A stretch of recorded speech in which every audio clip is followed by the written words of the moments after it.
एवढे पैसे तुझ्याकडे? दे ते.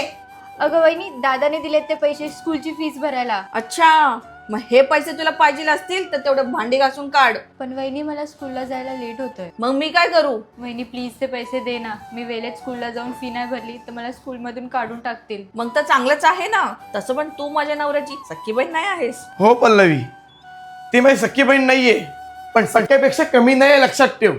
देते पैसे तिला. जा बेटा स्कूलला, तुला उशीर होतोय. हो काका. सुनबाई, का नेहमी तिच्या शिक्षणाच्या आड येतेस? बिचारे बिना आईबापाची आहे ती, तिच्याशी तरी असं नको वागूस. तेच तर, काका काकीचा जर कार ॲक्सिडेंटमध्ये जागेत मृत्यू नसता झाला ना, तर आज ती बिनाई बापाची नसती. अहो पण आपण तिच्यावर एवढा खर्च करत बसलो तर आपल्या होणाऱ्या बाळाचे काय? त्याचे काहीच फ्युचर नाहीये का? आणि जर तुम्हाला एवढीच काळजी वाटत असेल तर इथे एखादा आश्रम उघडा तुम्ही. अगं काय बोलते, त्याचा भान आहे का तुला? भान आहे म्हणूनच बोलते.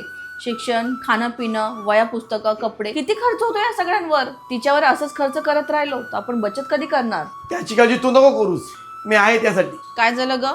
नाही काय नाही वहिनी, ती माझी बुक राहिली होती ना, ती घ्यायला आलेली. पल्लू तू पण ना. हे काय तुमचा फोन वाजतोय? हॅलो, हो मीच बोलतोय.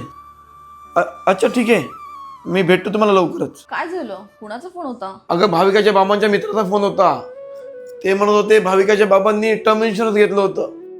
ते म्हणत होते भाविकाच्या नावावर मोठं कव्हर आहे आणि ते जर आपण क्लेम केलं तर भाविकाच्या भविष्यासाठी करोडो रुपये मिळू शकतात.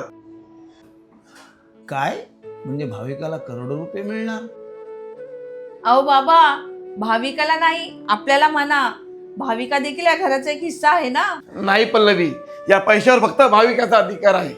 हा पैसा फक्त भाविकाच्या भविष्यासाठी वापरला जाणार. अरे पण मला एक कळत नाही, त्याने इन्शुरन्स घेतलं होतं तर मला का नाही सांगितलं?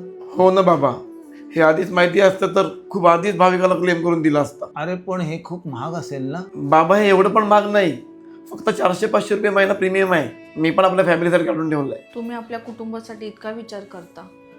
माफ करा मला, मी तुम्हाला चुकीचं समजले. छान झालं, सुनबालाही समजलं आणि भाविकाचं भविष्यही उजळ झालं. आयुष्याचा काही भरोसा नसतो, म्हणून उद्या काही झालं तरी आजच तयारी करून ठेवा. बायोमध्ये लिंक दिली आहे, त्या लिंकवर क्लिक करा. सगळ्या ट्रस्टेड इन्शुरन्स एकाच ठिकाणी कम्पेअर करा आणि 15% डिस्काउंटमध्ये बेस्ट प्लॅन निवडून आजच आपल्या कुटुंबाचं भविष्य सुरक्षित करा.